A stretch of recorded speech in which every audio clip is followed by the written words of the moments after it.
Ito nasaktan ako sa part na to. Because I'm a solid fan of President Marcos.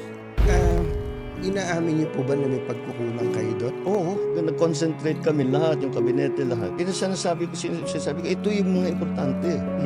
Kailangan umpisahan natin ito. At kahit wala na tayo rito, nasa lagay na yan, natuloy-tuloy na yan. Kailangan ng talagang tapusin.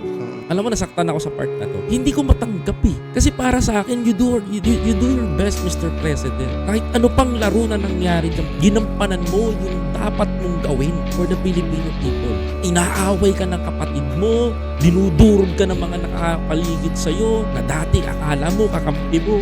And you're telling to the public, ang hirap tanggapin na to, yung matapang na tigre ng norte nagsalita ng ganito para sa taong bayan. Napakatalino pa rin ng presidente natin.